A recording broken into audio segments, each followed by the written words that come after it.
Hey everyone, welcome to I Want to Be an Evangelist. This is a place where we can talk about what God is doing in your life and in the lives of others that are on maybe the same journey. We're saying, hey, we feel the stirring, this call of God. What does this mean? What does it look like? Does it have to look like just one thing? Or could it look like a diverse and varied kind of an outcome? What does this look like? I want to be an evangelist, but what do I do? And it is so great to be joined with my illustrious co-host, Aaron Holt. Oh, Hey, brother, I how are you doing today? I'm doing really good now. You use the word illustrious. That's a big Illustrious. word. That's I like don't even know word of what the that day means. level. I'm gonna look it up real quick. Just it'll help us out. But So good. It's kind of like um, infamous, right? More mm, famous. that's what you really meant, isn't it? That's That's what I okay. meant. No, Yeah. that's what I thought. So, Tim, always good to be with you. My partner in crime, we'll say, and but excited for our guest today. Elise Wood is joining us, and it's going to be a great opportunity just to hear Elise's story, some of the incredible just opportunities and open doors that God's given her and her husband, and just the way that God's using them in ministry right now. So, Tim, I'll kick it back to you, and we can introduce Elise, and let's get rolling. Yeah. So, Elise, it's great to meet you in person. I've heard about you and heard what God is doing in your life and ministry. And it's just great to meet you. Can you tell us a little bit about yourself, where you're Yeah. from, and kind of that kind of stuff? Yeah. Well, it's awesome to be here, guys. I'm appreciating the humor already so far. Oh no. So thanks for having me. It's awesome. Yeah, so my husband and I, we live in Phoenix, Arizona. Our daughter is going on 5. She actually turns 5 this next week. So we're getting Come ready to on. celebrate a fun birthday. Gonna be a ton of fun. We're going on 8 years being in the greater Phoenix area and been in ministry now for, I believe we're going on 13 years. And so it's been a cool ride. We have been married now for almost all of that time. Actually, we're going on Yeah. 13 years of being married, which is really, really cool. My husband and I met in college, both pastors' kids, grew up in AG world, and apparently met as children. We just don't remember. Our older siblings remember this interaction, which is fun. So our parents have stories of all of that. It's great. They knew each other for years, but when we met, we ended up getting married a few years later, and so yeah, we're getting ready to celebrate 13 years, and we've got one daughter. She is the center of our universe, as it should be, right? So, Yeah. Right. yeah, it's been really cool, and our ministry journey has been interesting. We've kind of gone through different seasons, and it's been cool to get to the place that we are now. We look back, I feel like hindsight is more 2020, but when you're in it, you're like, God, what are you doing? I can't see 5 steps ahead of me right now, but I know that you're going to lead us the next right thing as we're just obedient, the next right step, you know? And so it's been really cool. We've been able to serve in a handful of different areas, different churches, learned a lot so far, and anticipating that, God's still not done as we're entering this next season of planting a church Come because we're on. Plant the crazy church. enough. We're just That's crazy awesome. enough. It's wonderful. No, it's been good, and we launched our nonprofit ministry that is for the purpose of young adults who feel called into ministry, that we were determined to provide community and accountability for them to walk in the fullness of their God-given calling.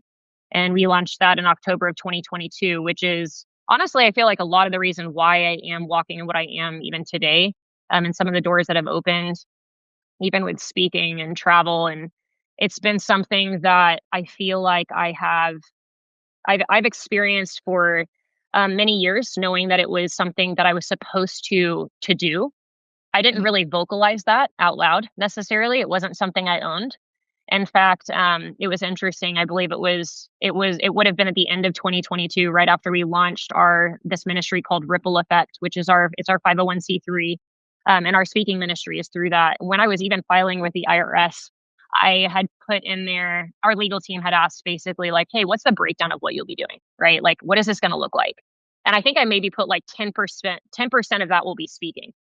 I think that's what I put in there. And then God's like, yeah, watch me, Watch me. like watch what I'm gonna do.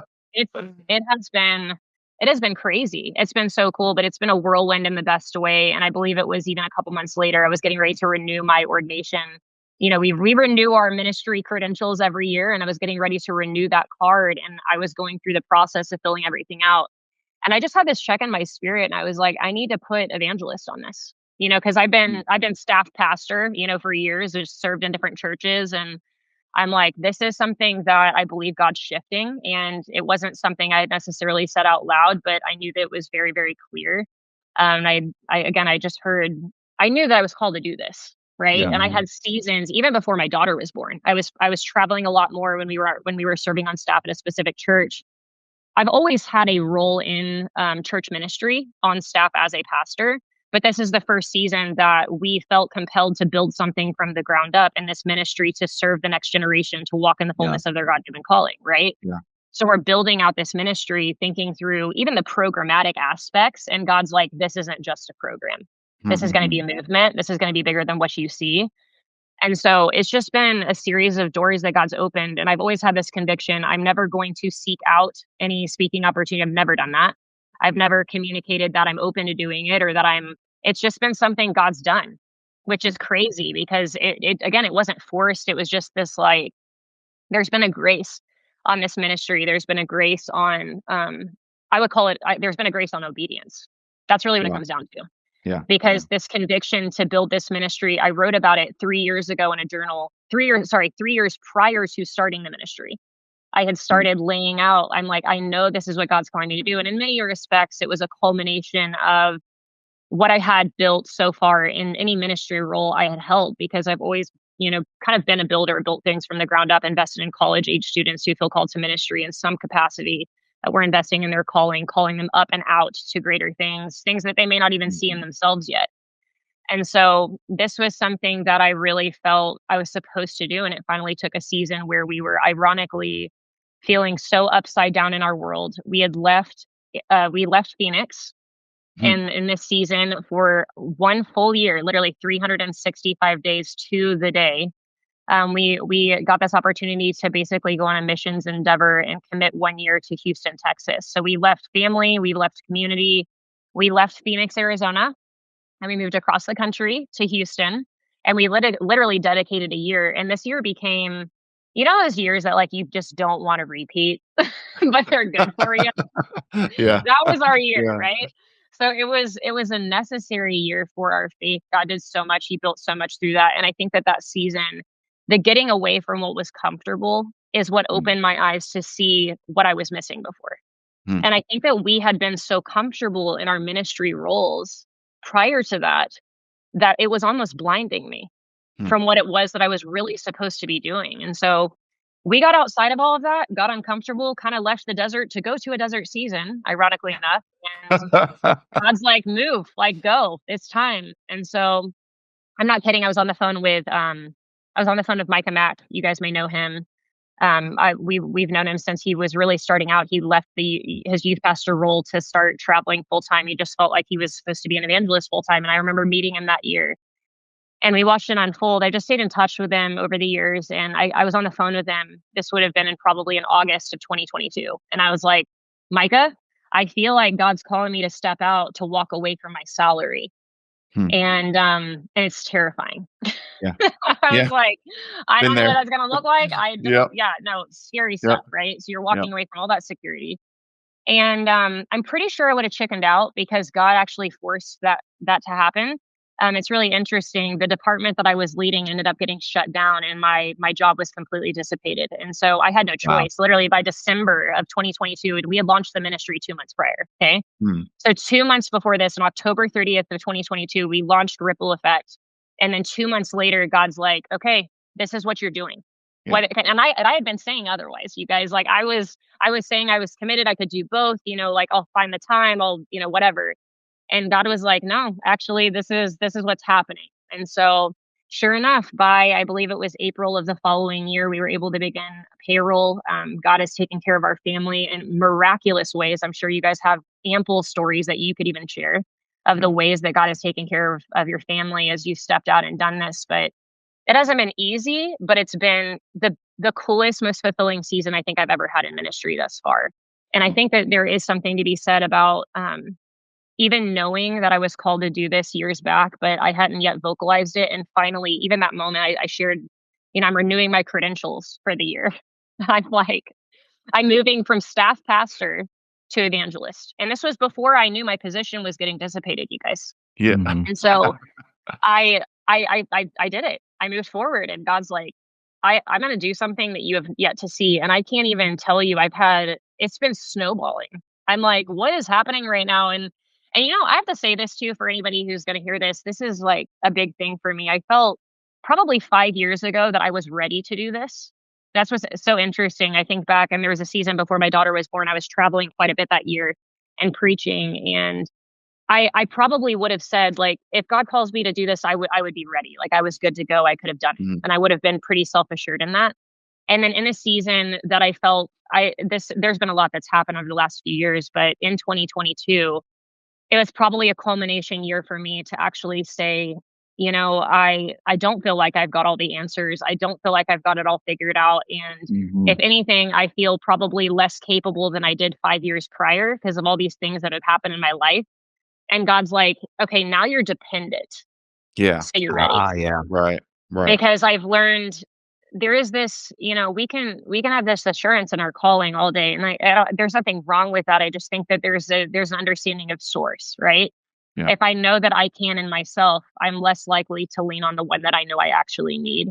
Mhm. And so I live in this world now where I recognize my limitations really are not the thing that, or even the opposite of that, were ever going to be the thing that qualified me to do the thing that God's called me to do. The Mm. thing that was always going to qualify me was going to be the one who called me. And Yeah. so there's just this level of dependency I've learned, and it's been unbelievable. The way I even speak to myself, my thoughts before I'm even preaching are different than they were 5 years ago. And this is a season where I feel more, if anything, I feel more limitations, even physically. I've gone through a lot with my health, and God's like, no, I got you. And anything I open, any door I open, anything that you walk through is not going to be because you had all the answers and had it figured out anyway. It was going to be Yeah. because I'm calling you Right. to it, Yeah. and I've got you. Yeah.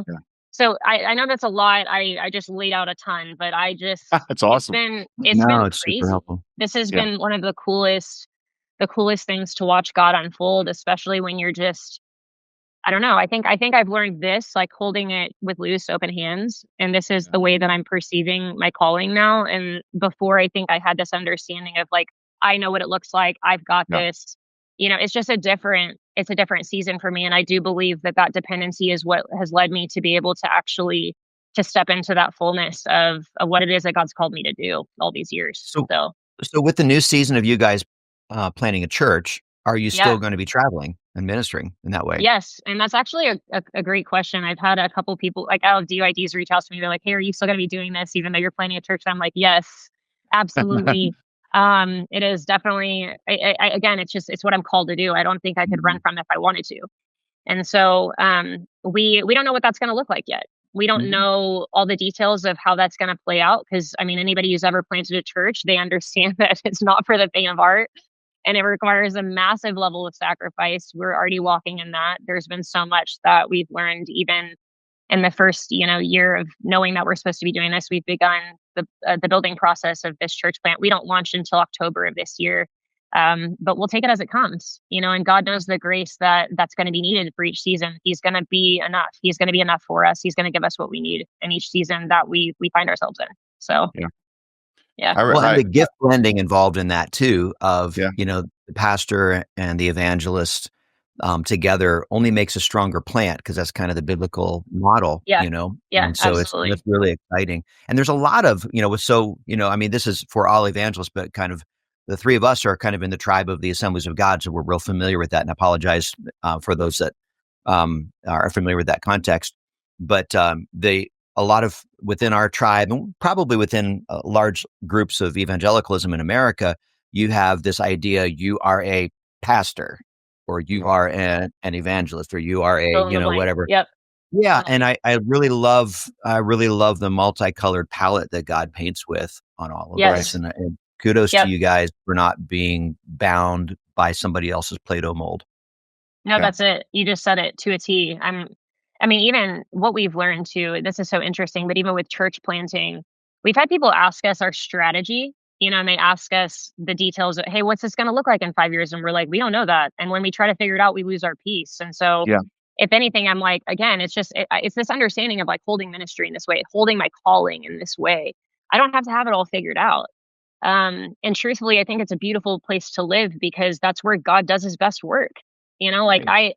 I don't want to get ahead of him. I don't want to box him in. I want it to look the way he wants it to look. And so this may be a unique model. Cool. Let's do it. Like that's the creative God that I serve. Like I don't Right. want my capacity. I want his. You know what I Yeah. mean? So we're not gonna box him in. And what is cool about that is, and my husband does travel with me and there are certain events, and this is cool, even being like a female evangelist, because in truth be told, there aren't that many of us, right? Right. And so what Right. is cool is that when I'm contacted and typically, my husband, he is a fire preacher. Like the dude's got an evangelistic leaning in the way that he preaches as well.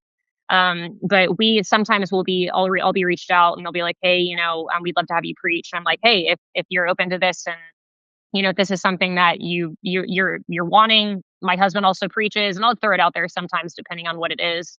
And a lot of them have been like, let's do it. Like we want our students even to see that. And so what Yeah. is cool is that we've been able to, again, just to lean into the uniqueness of the way God wants to do it. And again, even being a female evangelist, like how often does that happen? Yeah. Where if anything, I'm the one being contacted to even to where my husband would be able to have an opportunity to preach as well. It's just very opposite and backwards. So if anything, we are those people. Love We it. don't like to live in the stereotype and the Play-Doh mold, like you said.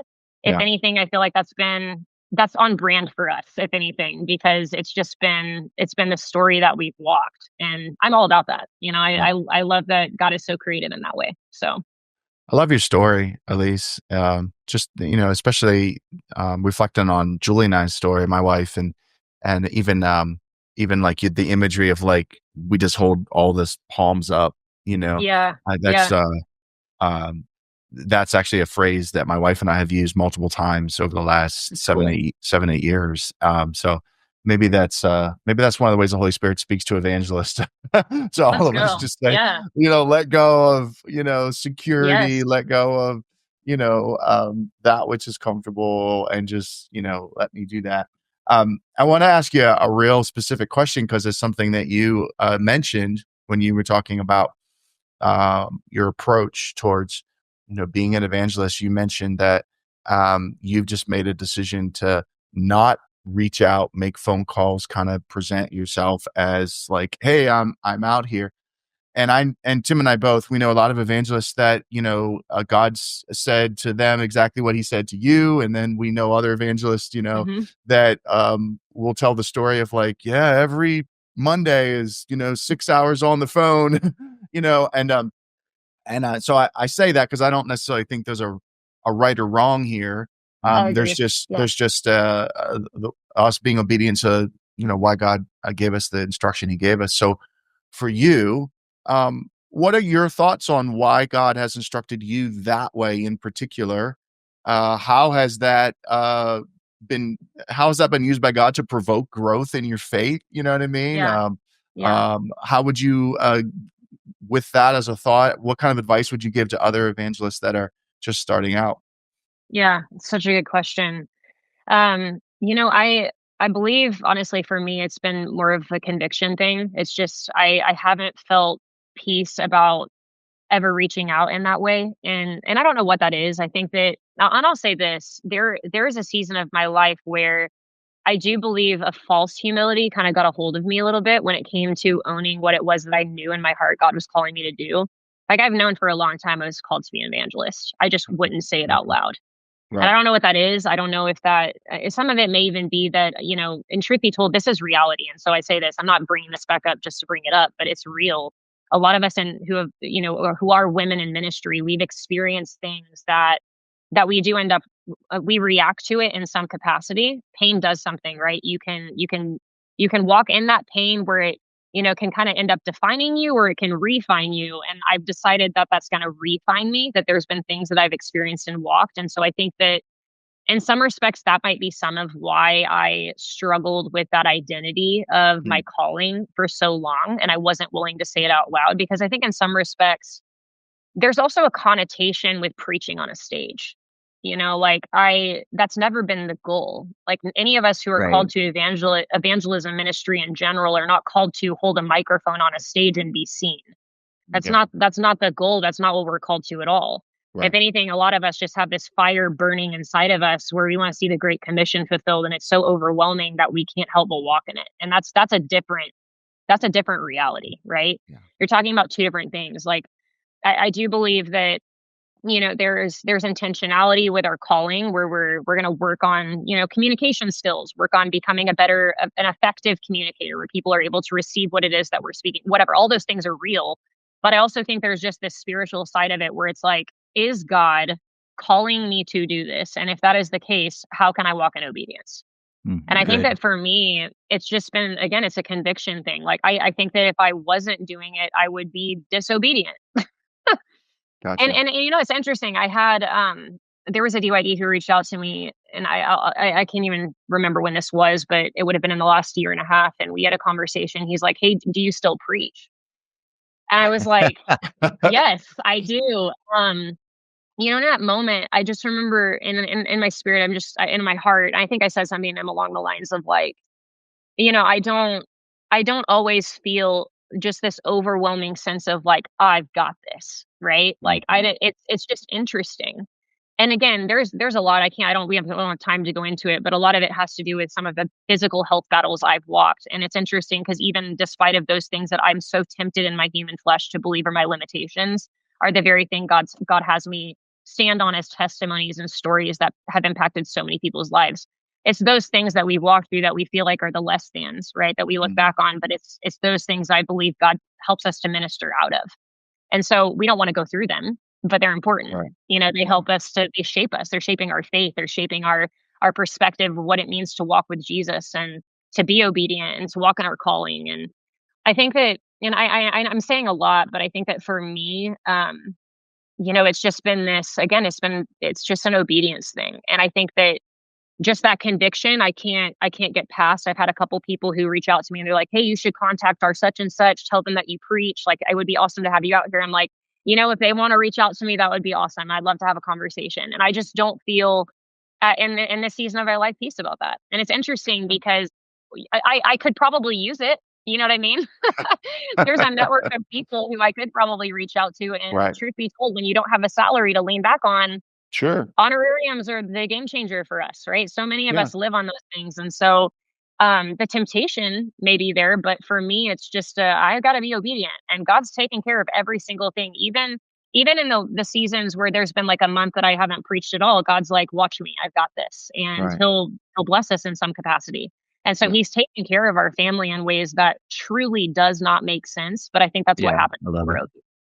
I So think what's a part in part what's interesting about what you're saying, and it obviously applies to you. It's a big part of your story, but I think it applies to all of us as evangelists. God knows what is going to provoke humility in our life. And Mhm. so for one, humility is don't pick up the phone, let me do it. And that, but for someone else, it's yeah, you're going to be humbled because you're going to call, but you're going to get rejected or overlooked, or yep, no one's going to return your phone call. So either way, it's kind of like, hey, if you're growing in humility, you're still becoming more yeah, like Christ. So still a win. congrats, Yeah, way to go. yeah.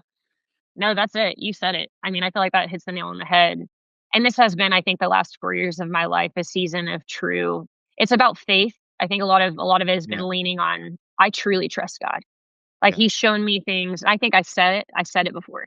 I think I believed it, but now I believe it. Right? yeah, Like it's Mm. just yeah. this. There's so much that's happened, and God is so much bigger than even this perception of control. I think so many of us think we have half the time. Like we give that up, It's and then true. suddenly Yeah, God's like, "You were never in control to begin with. Watch me, I got you. I'm the facts, one who's got it all. I've always had it." facts. And Yeah, so that's been my story. I mean, seriously, losing my salary, being forced. I mean, and this initial conviction of like, "Hey, I think I'm supposed to walk away from my salary."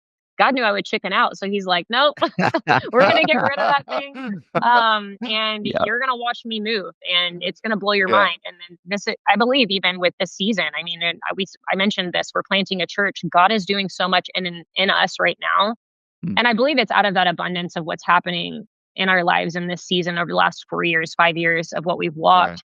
That God is just shaping us to be able to steward what He puts in our hands. Yeah. And that's the place I wanna live. Like, I don't own it. He does. He's the Yeah, owner. I just steward it, and I wanna hold it with, I think it was John Lindell who said this. I just it's wrecked me since I heard it. It's something I'm reminded of a lot. But it's this understanding that steady hands can carry a full cup. And I'm Mm. like, God's been steadying us. That's what He's been doing. He's grounding me in Him, and it was needed. And I was 5 years ago. You talked to the I'm 33 now. 5 years ago, I would have been that 28-year-old who thought that she could take over the world. And I cringe at it. I look back, I'm like, and hopefully all of us are in that, right? We continue to grow, we Right, continue to, but right. it's so funny. I'm Yeah. like, there is just this, I've always been very self-assured, and there's something about just dependency and what's happened in the last 5 years in a season of my life that I feel. And let me just tell you this really quick, because this is such a huge part of the testimony, and it's just got to be so encouraging for people to hear. But I was diagnosed with a nervous system disorder in 2020, and essentially this disorder would affect it affects your blood pressure and your heart rate. Heart rate skyrockets, blood pressure drops. Can you imagine preaching if your heart rate's at 165 Oh and you gosh. feel like you're gonna pass out the entire time? So, Wow. like, this was a direct attack on what I knew I was supposed to be doing with my life, and in the middle of all of that, and God spoke early 2021. He's like, "You were healed, Elise. You need to walk in your healing."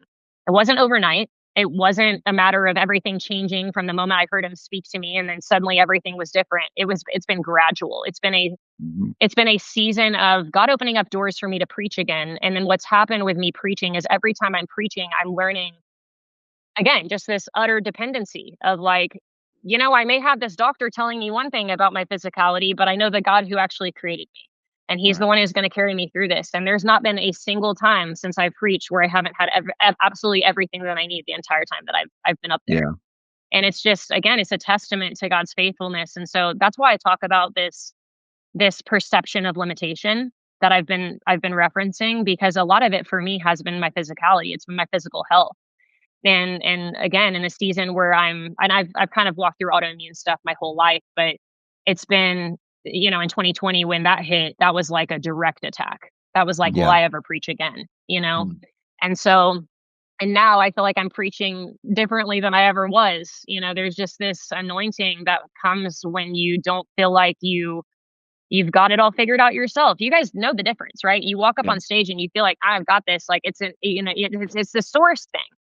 We may be great communicators. That's fine, but you're not. Right. Great communicators are not necessarily anointed. There's a difference between Right. anointing and Right. appointing. Right. I can walk in Right. my appointing. If I'm appointed to do something, I can walk in that any day. That's fine, but that is going to be based on me. But if Right. I'm going to be anointed, I'm going to walk in. That's God given. Like, there's nothing I could do to attain that unless He gives it to me, right? Yeah. So it's just that's where I'm living right now, and it's Yeah. honestly That's beautiful. awesome. It's crazy. It's miraculous, and God's using it Yeah. powerfully, which is really cool. Love it. Yeah, Well, at least if somebody wants to get in touch with you, what's your web address or yeah, yeah. So it's rippleeffect.me. We're one E in the middle of ripple effect. We like to make it look real nice there without adding the two E's in the middle. So it's Gotcha. rippleeffect.me. If they want to email me, it's just my first name, ELISE at rippleeffect.me. I'd love to connect well, with them. you've been such an inspiration today. It's so fun to hear the journey and the transparency of it, because it's ups and Mm. downs, Yep. and Yep. the life of an evangelist is an emotional pendulum swing, from the highs are highs and the lows are lows, and Jesus is with you all the time, which is so wonderful.